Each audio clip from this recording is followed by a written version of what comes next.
Welcome back to the Bar Down Hockey Show. My name is Josh Zaklis. I'm here with Liesl Babica and Ethan Schmidt. And we're back. We're ready to go. It's been a couple of months since we've all been together, since we've all been recording the show. It's been a long time. A lot has happened in hockey, but don't worry because we're going to catch you up on almost everything that's happened in the offseason. In our first edition back, might be a little bit longer than 30 minutes, kind of like a special edition. But extra special. Yeah, it's gonna be extra special. So Secret sauce. Yeah. How was everybody's summer? It was pretty good. It wasn't that bad. I didn't do much traveling. I was in the Bay Area and I went to Disneyland, and that was about my big excitement. How about you, Ethan? Oh yeah, not too bad. I actually got to go to Nashville in June when they were playing in the Stanley Cup Finals against your Pittsburgh Penguins. And that was pretty fun. It was an amazing scene. Just so many people out there on Broadway and all the streets there in Nashville. Everybody was out there supporting the team. So it was a pretty awesome experience getting to do that, and just followed the rest of the Stanley Cup Playoffs early on. But summer was good, and I'm happy to be back though. Yeah, I had a good summer. Worked a little bit for a baseball team, so I missed hockey. But I guess let's start with the Stanley Cup Playoffs, and we're just going to recap the series because the last series we covered the end of the second round. We just covered the first round. Then the first round ended, and we left school, and that was it. So let's talk about the second round a little bit. We had the Pens versus the Capitals. Huge series. Liesl, I know you were nervous for that one. I was. It was a little stressful, but honestly, it was really fulfilling to see them come out and be successful and win that series, because it is a difficult one. And like I said previously in our podcast, the Capitals, if they did not win this year, the upcoming years for them will be very difficult. And I think that was the start for them, and the Capitals trying to rebuild whatever they're trying to do into a new direction. And the Penguins were able to move on there. In the other second round game in the Eastern Conference, we had the Ottawa Senators and New York Rangers. And I don't know about you guys, I thought the Rangers were going to win that one. I was hoping they were going to lose. I did too. But, I did too. I really did. I was surprised that the Senators came out, and I think they really gave the Rangers a run for their money. And I think the Rangers played really well, but at the end they just couldn't pull it off. Absolutely. And then going over to the Western Conference, Ducks and Oilers. Oilers gave the Ducks a run for their money there. Ducks had to win that one in 7. Definitely they were hoping to win it in 5, but Oilers really came out strong there. I think that was probably one of the best series in the whole Stanley Cup, run. I mean, like, having the Edmonton Oilers, such a young team, and having them based, really young, and I think that's a really exciting view to go watch a team. And then you see the Ducks, who, the last couple years they've been off and on here and there, and I think to watch both of those teams, that it was a really good series. Absolutely. And then finally, the Predators and the Blues. Predators losing their first game in the Stanley Cup Playoffs that round, but they still won the series in 6 games. So, Ethan, I know that was exciting for you.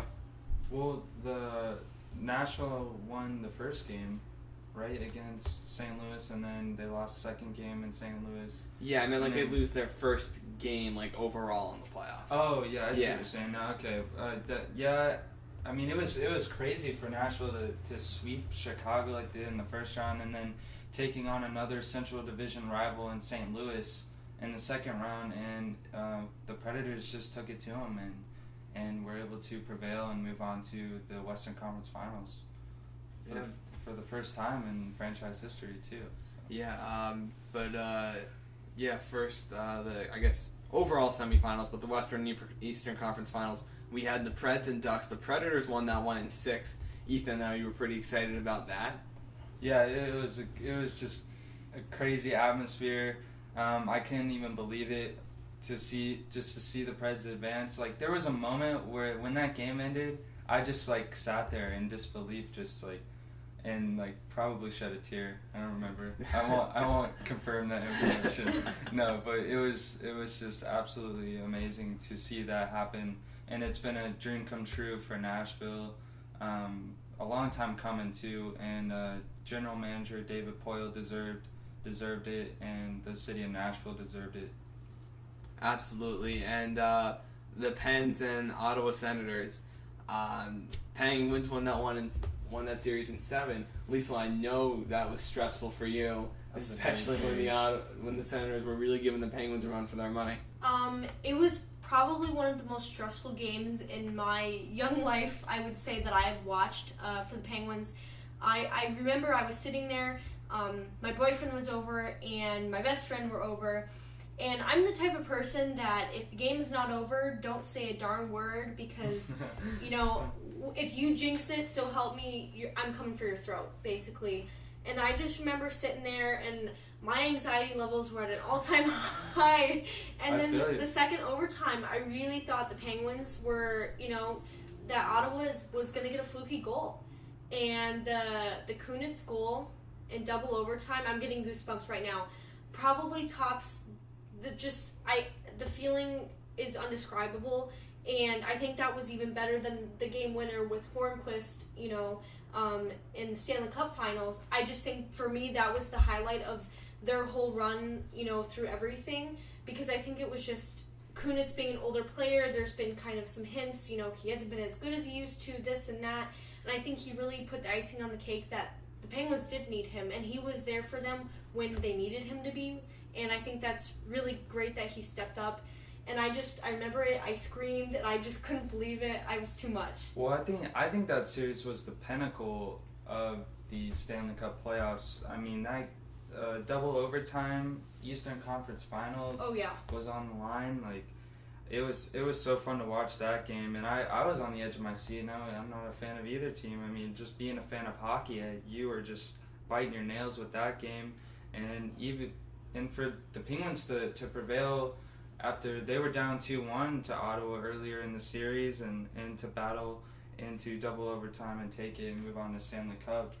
Gotta give props to the Penguins. Well, it was funny because I actually saw I think the Pittsburgh Penguins on their Twitter account tweeted the other day, actually. It's been 3 months now since that play actually happened, and they showed it, and I watched it. It was a minute, 15 seconds, the whole thing. And I just, I almost started crying because I was just it's hard to set, reality. It's a tissue. Right? It was just wow, that actually happened. That was for them to get into the finals, So I guess just one takeaway before the Stanley Cup Finals is that a lot of tears were shed over the Stanley Cup Finals. None for me, because my team was out, so all the tears were shed before the Stanley Cup Playoffs started. Maybe this year, Josh. Maybe. I brought my Tavares jersey this year, so I'm hoping, because I didn't bring it last year in the first half, and the Islanders struggled.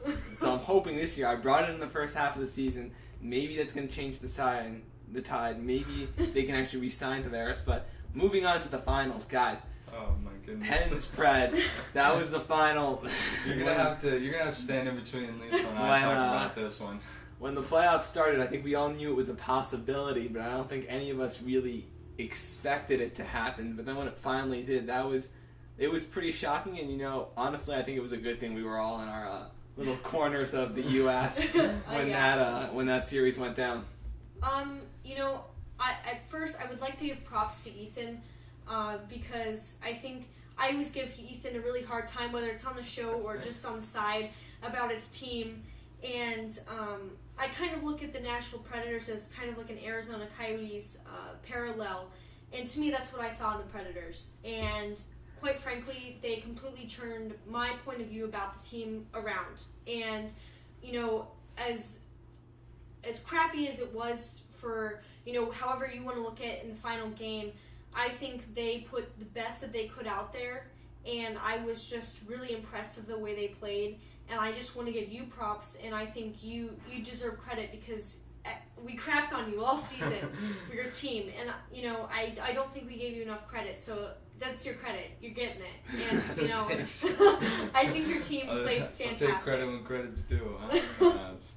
Well, credit to you, too. I mean, the Penguins are nothing to, they're an outstanding team in their own right. And I think it really strengthened the Predators for next year to play a team like the Penguins in the Stanley Cup Final. But just talking about it, I want to ask you, Josh, since you're neutral, what you thought about the calls in Game 1 and Game 6. So I've been having some discussions with my roommates, Ryan Latica and Jeff Griffith, about the how much like one or two calls really impact the game, and it's mainly been focused around baseball, around the automated strike zone. But to get back on topic for the calls that you're talking about, Ethan, the offsides calls, the no-goal calls, I think that those are huge calls, and it's tough when they don't go against your way, when they go against you.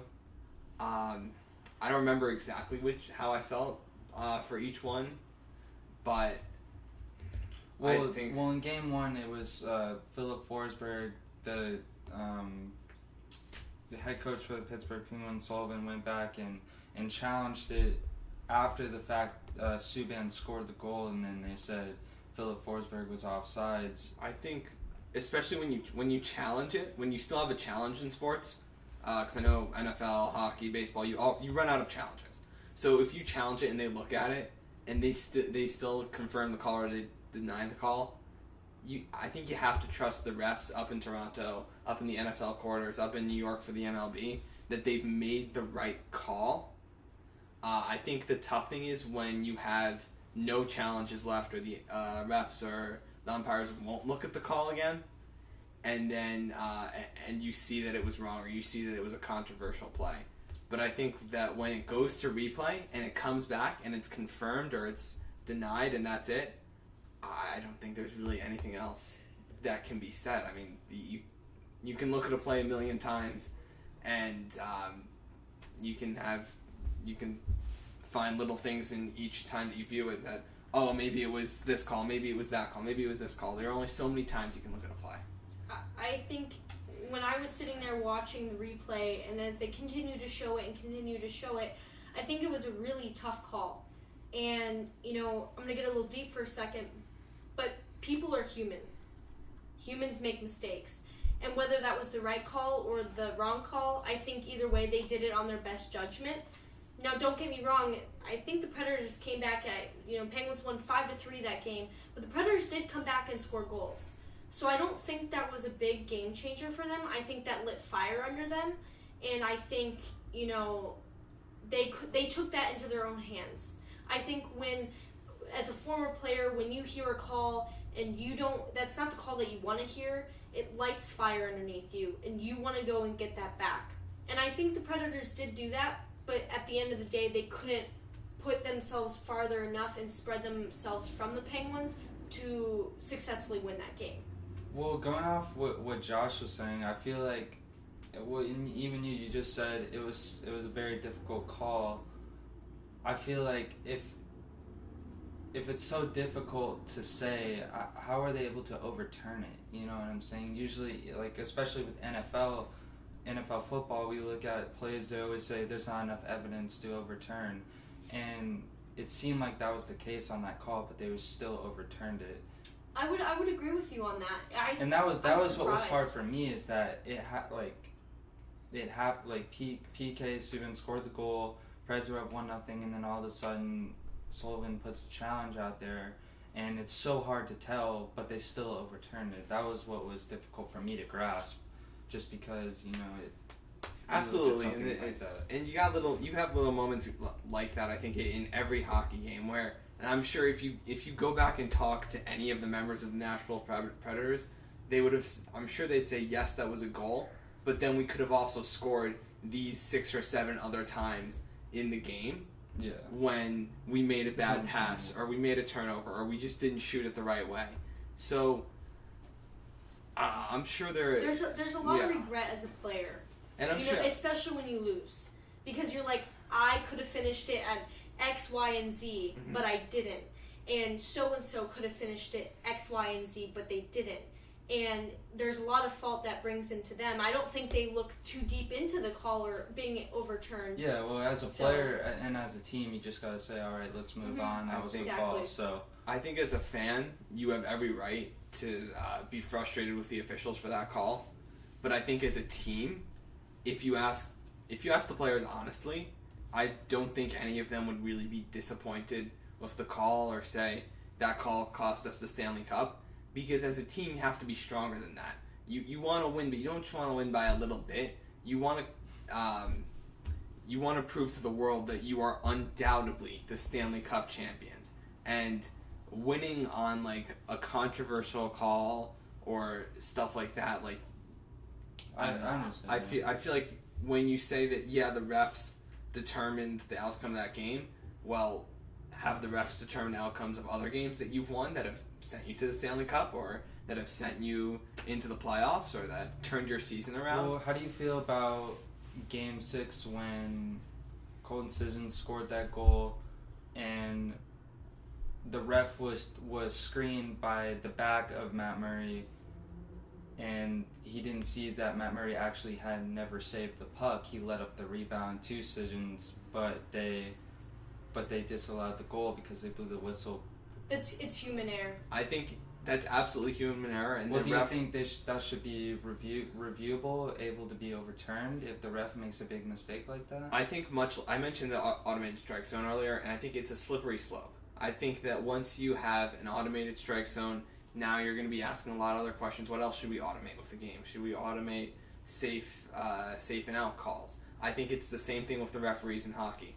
If you're going to be able to review you have to review B, C, and D. If you can review, should the referee have blown his whistle, then why can't you review just another astronomical part of the game that like the referees control or that the players control? I think that the referee had every right to blow his whistle.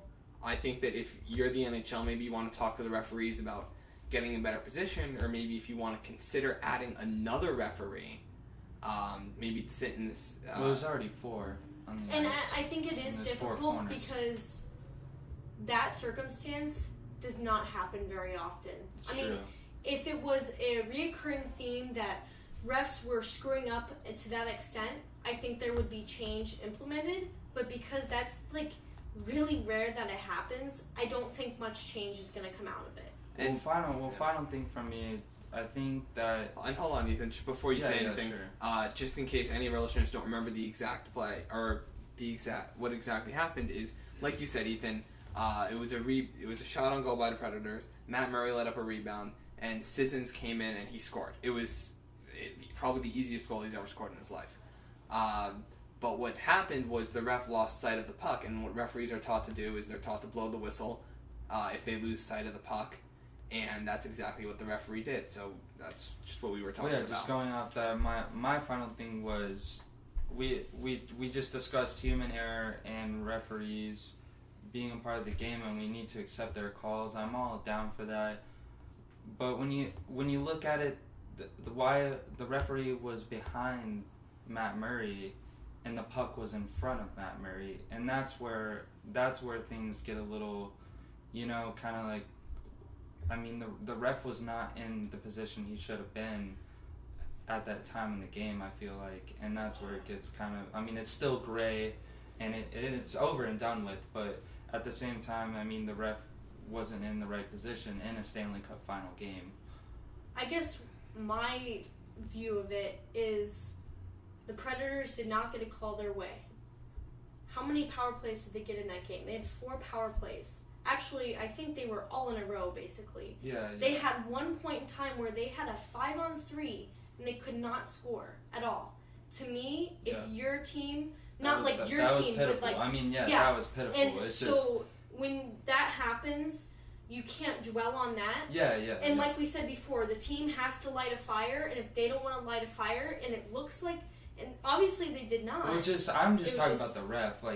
Disregard the 2 teams that were playing. A Stanley Cup final game, the ref is behind the goalie when the puck's in front of the goalie. And also there's 3 other refs on the ice, but the one that can't even see the puck is the one making the call. I don't think the other 3 refs could have made the call either because they were too far away to see where that was at. Yeah, it kind of happened on a rush. I think the question that we're approaching, and maybe we can have this debate on another day because there isn't going to be hockey for another month, is do we as sports fans, sports journalists, and athletes, are we willing to accept the fact that refs are going to also make mistakes like athletes now that we have the technology to prevent that? Because back in like the 1950s, 1960s, 1970s, refs are going to make mistakes, but what are you going to do about it? Nothing. Now, we have the technology to correct those mistakes, and we still have humans making those mistakes. Are we, as a sports society, willing to say, you know what, that's the way it's always been.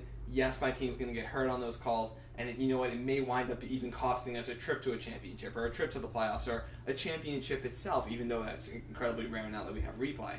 While talking about replay, we as fans see the replay, but the officials see it in real time. Absolutely. And that's hard to grasp sometimes because there is so much video and so much technology that you mentioned. So the question is, are we willing to accept that, or are we saying, you know what, we're done with this, and we want to move on, and we just want to automate all the referee decisions, so this way the only human error is the players? Honestly, as a former athlete, I accept that refs will make mistakes. I saw it countless times in my career.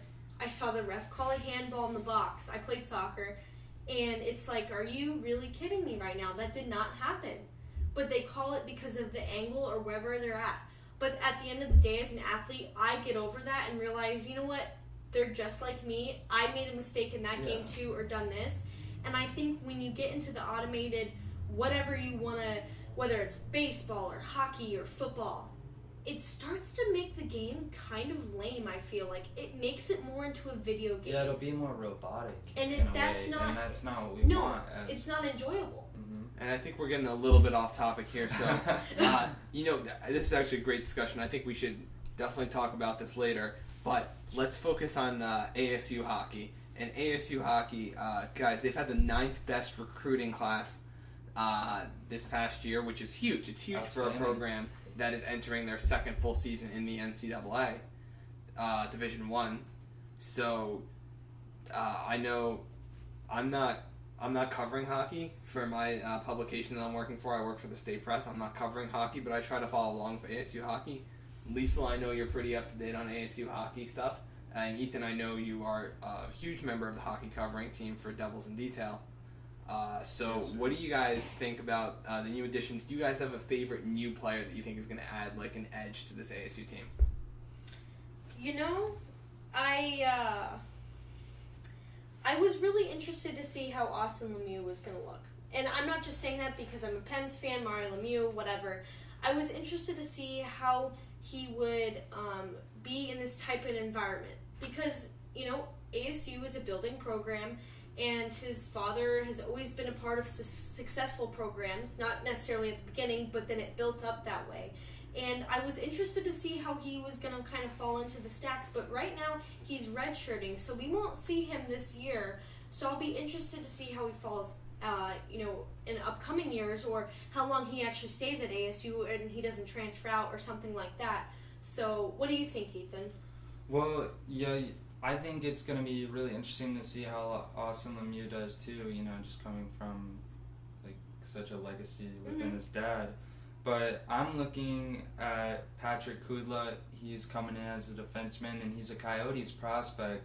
So after college, he could end up staying in the area, and you follow a kid through college, and then being able to stick with him locally. That'll be really interesting to see. And he's supposed to bring a lot of talent to the team. He's one of those defensemen that could carry the puck up, good breakout passes, a lot of speed. So I'm excited to see him in action this season. I think, honestly, the whole team will be very exciting to watch. Definitely. I think they'll do a lot better than last year, quite frankly. I think they'll still have their struggling points, but sure. I think it'll be a really great year for them. I think they really struggled last year, but this team with the talent, they're still young. Maybe they can bring it up to more of a 500 level after struggling last year. But like Josh said, it is only the second full Division I season for this team, and they have a bright future ahead of them. Absolutely. And for me, like I said, I don't know a lot about ASU hockey, but I noticed just looking over the box scores of their games the past year, they've been able to score. It's not like they've had like a lack of scoring, and I don't remember them being shut out an insane amount of times. Like, offense was not a huge issue for them. It was defensively. It was defensively, and And again, a little bit of that falls on the goaltender, a little bit of that falls on the defense, and even a little bit of that falls on the forwards. But I think the new additions, the new defenders, looking at their roster, they have a lot of freshman defenders. And it might be actually worse this year than it was last year. But it will be interesting to see over the next few years as these defenders develop, as they find their game more on the ice. Will ASU's defense improve, and how much will it improve if it winds up improving? So I think that's something we really have to watch, yeah. Not just this year, but the next few years. I think it's interesting too because I was always taught, defense is the most important step. You don't win games without defense. Don't get me wrong, you don't win games without offense, but if you can't keep pucks and goals out of your net, you're screwed. No matter how many goals you can score, if your defense, and that counts for everybody on the ice, all 5 players and then 6 including the goaltender, that's everybody. It becomes a mental thing at that point, because if you're letting in goals and you're like, oh man, we gotta score more, we're just trying to outscore them now. That's really tough to battle through in hockey. It is, especially when you're playing against successful teams, and you can't always break through their defense. Absolutely. It's going to be important to see if ASU can match the team. And they don't have an easy schedule because I'm looking at it right now. They're playing a lot of ranked teams. They're playing some teams that were in the NCAA tournament last year. And some of that has to go to Coach Greg Powers. He scheduled the team with a tough schedule, and he's said a few times that he did that on purpose. He wants to test this team. He wants them going up against the best in the nation. But also, just looking at NCAA hockey, not a lot of schools have NCAA Division I hockey teams. So even if Powers did go into the mindset of saying, you know what, we're going to try to take it easy the first few years, we're going to move our guys in slowly, that might not even be an option for him because there aren't enough programs out there that ASU can compete against and would be evenly matched against, because a lot of the programs that are D1 right now are in Boston, are in Minnesota, and not only have they been around longer, but the schools have literally been around longer than ASU just because that's where it was settled first. Before Arizona was settled, Boston was settled, and Minnesota was settled. And it's colder. Yeah. That too. Play hockey on the ponds up there. Absolutely, yeah. So I think it will be interesting to see all that stuff. And I know we are running out of time. We're approaching 30 minutes. And I think rather than starting our off-season recap this week, I think we're going to maybe just talk about everything that happened in the NHL off-season next week, because a lot happened, and it wouldn't be fair to you guys to just condense it into the next 8 minutes, I think. I would agree, but I would like to say that next week I'm going to be pretty excited because I get to maybe explain a little about the installing of ice in an arena, because I'll be covering that on Sunday where the Coyotes will be putting their ice in. And I think that's an interesting bring up, talking about the Coyotes and having hockey in the desert. I think it'll be an interesting, plug, especially if people don't know how ice is installed, it's a really interesting process. Absolutely. So if you don't know how ice is installed, if you're like, I wonder how they do it, if you've ever been to like a concert at a hockey arena and you're like, wait, there used to be ice here, how are they going to put the ice back? Liesl can tell you all about that next week, so you're going to have to make sure you mark down next Tuesday on your calendar for the next edition of the Bar Down Hockey Show.